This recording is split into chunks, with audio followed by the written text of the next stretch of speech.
Sometimes, no matter how great a movie is, how entertaining or well-made or even critically adorned it can be, you just don't get it.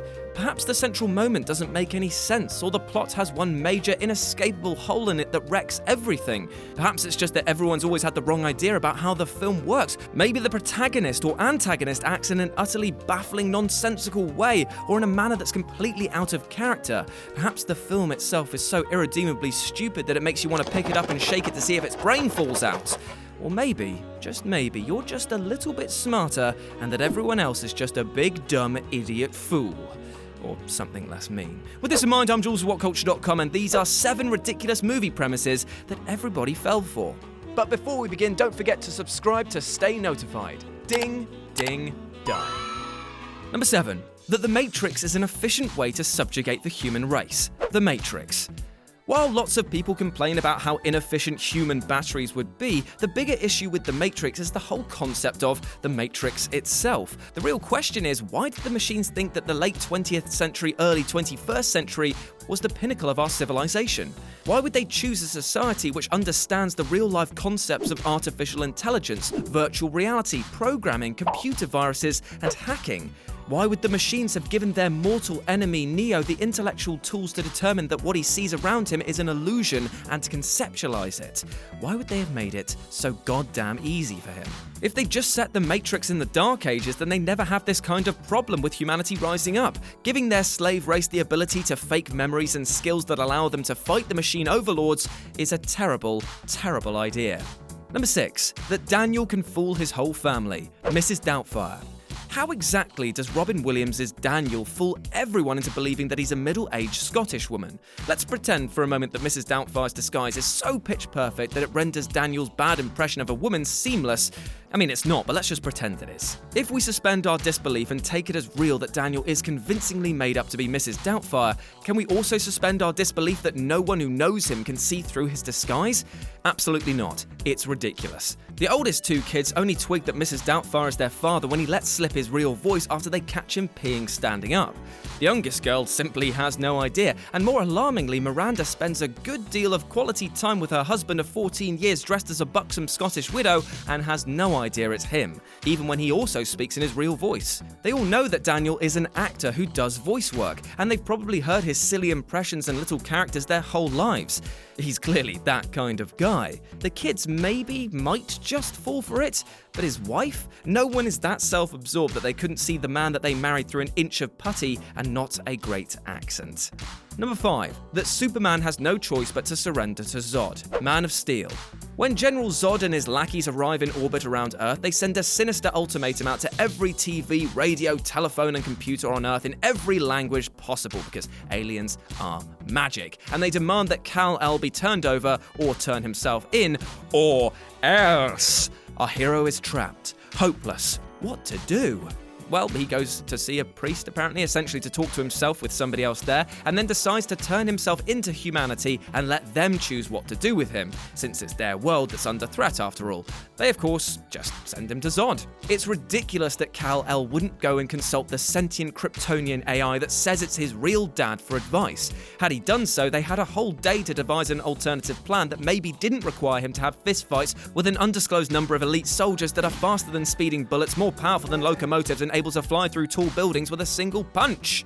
Number 4. That the Skywalker kids will be safe. Revenge of the Sith. At the tail end of Revenge of the Sith, Obi-Wan Kenobi's grand plan for preserving the Jedi Order and coming back to defeat the Empire in a couple of decades is single-handedly the stupidest idea anyone has ever had. He hides both of Darth Vader's children in plain sight. Leia is adopted by an incredibly high-profile royal senator right under Palpatine's nose, while Luke lives on the desert planet that his father was born and raised on under his actual last name with his actual family, in the home that his actual father went to. Now, the Star Wars Expanded Universe tried to explain away this idiocy by claiming that Vader could never bring himself to return to Tatooine after everything that went down. And he'd also been told that his children hadn't survived because the Emperor informed him that he'd killed his own wife while she was heavily pregnant.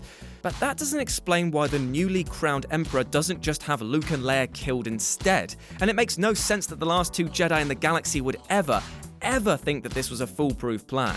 After all, they already think that the Sith will be after the children. That's why they're in hiding in the first place. It's just that Kenobi appears to have confused hiding them with not hiding them at all. It's the equivalent of protecting your house from burglars by closing your door, lifting up the handle, but leaving the keys on the other side. Number 3, that Marty remains exactly the same after changing the past. Back to the Future. Rather than worry about paradoxes and all that horrible nonsense, let's look at a simple plot mechanic. Marty has, at the end of the narrative, managed to get his parents back together in 1955, albeit in a different way than originally happened. He's also taught his own dad the value of assertiveness and a good left hook, which helps him with self-confidence, which gives him and Lorraine the kind of relationship that ensues a stable family life. When Marty returns to the present again, he wakes up to find that George and Lorraine are a successful, happy couple and really good parents, and that his older brother and sister are likewise far happier, more successful, and better adjusted. So why isn't Marty different? Well, the answer is that he should be. He would have been raised differently, just as Dave and Linda were, in a strong and emotionally stable family environment, and by a dad that wasn't a total loser. That's how time travel works in the first movie. If you change the past, the ripple effect changes the present. Number 2, that Tyler Durden is the kind of guy that people would actually follow. Fight Club. Supposedly, the Fight Club itself is formed when various disaffected men witness the narrator and Tyler Durden beating each other up, and find that this alienating, pointless violence stirs something within themselves. However, there is no Tyler Durden, or rather, no Brad Pitt as Tyler Durden. There's just a skinny, lost-looking man, Edward Norton's narrator, a man with dissociative identity disorder who beats himself up while engaging in a former codependent friendship with his own secondary personality. So those various disaffective men didn't witness something primal and inherently masculine that moved them in ways they couldn't properly articulate. They witnessed a mentally ill man beating himself up in a car park. That's not the kind of guy you follow like he was Jesus. That's the man that you call the police about and hope he gets help. And number 1, that a nuclear bomb can save Earth from an asteroid. Armageddon is not a logical movie. I'm afraid to say that a collision with a comet couldn't change the path of an asteroid that massive. And no, the asteroid wouldn't go unnoticed until 18 days before it hit Earth. It'd be visible to the naked eye long before that. And yes, it would be much quicker and easier and cheaper to train astronauts to drill holes in the asteroid rather than to train drillers to be astronauts. Worst of all, the film's resolution requires you to believe that a nuclear weapon buried in an asteroid will successfully split the giant rock in two and cause the two halves to take radically different courses, each missing the Earth. The bomb is only being buried about 0.025% of the way in. It might as well be on the surface. Secondly, it's been calculated how much energy would be needed for a nuke to split an asteroid that size and moving that fast so that the two halves would miss our planet, which is about roughly 800 trillion terajoules. Which is not just my Halloween costume name. In layman terms, that is an arseload of power. The most powerful nuclear weapon ever detonated was the USSR's 50 megaton Big Ivan, which cleared around 418,000 terajoules. That means that Armageddon's nuclear solution would need to be around 2 billion times more powerful than the most powerful nuke ever detonated. Some good maths there. Basically, Bruce Willis and company were wasting their time. It's the equivalent of trying to split an apple in half by taking a very, very, very, very shallow bite out of it. It's not going to happen. Hey guys, thanks for making it to the end of the video. Aren't you a star? Don't forget to subscribe below, and also the people who made this video, they're right here, so go and follow them and give them some love. If you want to see more content, there's probably some stuff flowing up above my head. Why not check it out? It could be fun. I'm not your dad.